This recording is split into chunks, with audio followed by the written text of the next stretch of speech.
অবশেষে এক প্রকৃত মহীরুহ পতন। চলে গেলেন বাংলাদেশের আশার বাতিঘর খালেদা জিয়া। বহু সংকটে দেশকে টেনে তুলে নিজেই সংকটাপন্ন অবস্থায় পাড়ি জমালেন অনন্ত অসীমের পথে। দীর্ঘ 4 দশকেরও বেশি সময় ধরে বাংলাদেশের রাজনীতিতে অন্যতম প্রধান চরিত্র খালেদা জিয়া। তিনি দুর্দান্ত ক্যারিশমায় গৃহবধূ থেকে রাজনীতিতে নেমে 10 বছরের মধ্যেই বিএনপিকে ক্ষমতায় নিয়েছিলেন। খালেদা জিয়ার নেতৃত্বে বিএনপির প্রথম মেয়াদে সরকার গঠনের সময় দেশে আবার সংসদীয় সরকার ব্যবস্থা চালু হয়েছে। বিএনপির প্রতিষ্ঠাতা এবং রাষ্ট্রপতি জিয়াউর রহমানকে 1981 সালে যখন হত্যা করা হয়, সেই প্রেক্ষাপটে বিপর্যস্ত বিএনপিকে টিকিয়ে রাখতে খালেদা জিয়া দলের হাল ধরেছিলেন। বিশ্লেষকরা বলেছেন, বিএনপিকে রাজনৈতিকভাবে এগিয়ে নিয়েছিলেন খালেদা জিয়া।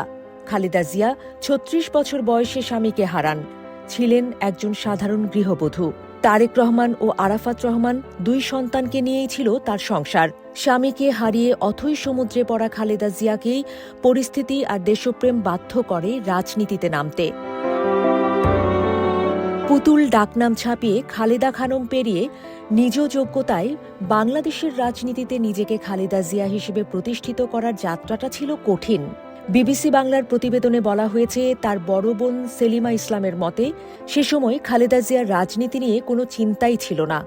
এর আগে জিয়াউর রহমান রাষ্ট্রপতি থাকার সময়ও খালেদা জিয়া কোনো রাজনৈতিক কর্মকাণ্ডে সম্পৃক্ত হননি। তবে জিয়াউর রহমানের মৃত্যুর পর বিএনপিতে অভ্যন্তরীণ কোন্দল দেখা দেয় এবং অন্যদিকে নেতাদের অনেকেই তখন সামরিক শাসক জেনারেল এরশাদের সাথে শরিক হন।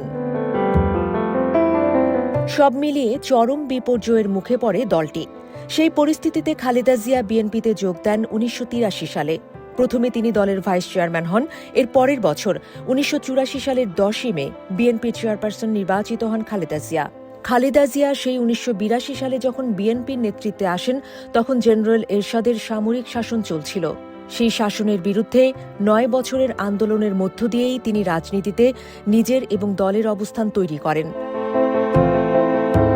বিএনপির নেতৃত্ব নেয়ার পরের বছর 1983 সালে তিনি 7 দলীয় ঐক্যজোট গঠন করে এরশাদের শাসনের বিরুদ্ধে আন্দোলনে নেমেছিলেন। অন্যদিকে আন্দোলন করে আওয়ামী লীগের নেতৃত্বে 8 দলীয় জোট এবং বামপন্থী দলগুলোর 5 দলীয় জোট 1986 সালে আওয়ামী লীগের জোট এরশাদ সরকারের অধীনে সংসদ নির্বাচনে অংশ নিয়েছিল। তবে বিএনপির জোট নির্বাচনে অংশ না নিয়ে 9 বছর রাজপথের আন্দোলনে থাকায় খালেদা জিয়া আপোষহীন নেত্রী হিসেবে পরিচিতি পেয়েছিলেন। এরশাদ সরকার বিরোধী আন্দোলনে খালেদা জিয়া গ্রেপ্তার হয়েছিলেন 3 বার। এরশাদ সরকারের পতনের পর 1991 সালের 27 ফেব্রুয়ারি সব দলের অংশগ্রহণে নির্বাচনের মাধ্যমে খালেদা জিয়ার নেতৃত্বে বিএনপি ক্ষমতায় আসে। তিনি বাংলাদেশের প্রথম নারী প্রধানমন্ত্রী হয়ে ইতিহাস গড়েন। নির্বাচনে খালেদা জিয়া 5টি আসনে প্রতিদ্বন্দ্বিতা করে সবকটি আসনেই নির্বাচিত হয়েছিলেন। সেই নির্বাচনের আগে এরশাদ বিরোধী আন্দোলনে থাকা 3 জোটের রূপরেখায় সংসদীয় সরকার ব্যবস্থায় ফিরিয়ে আনার অঙ্গীকার ছিল। সেই প্রেক্ষাপটে নির্বাচনের পর গঠিত 5ম সংসদে সংসদ নেতা হিসেবে খালেদা জিয়া রাষ্ট্রপতি শাসিত সরকার ব্যবস্থা পাল্টিয়ে সংসদীয় পদ্ধতিতে সরকার প্রবর্তনের জন্য বিল উত্থাপন করেছিলেন এবং ঐকমত্যের ভিত্তিতে তা পাস হয়। তখন দীর্ঘ 16 বছর পর ফিরে আসে সংসদীয় সরকার।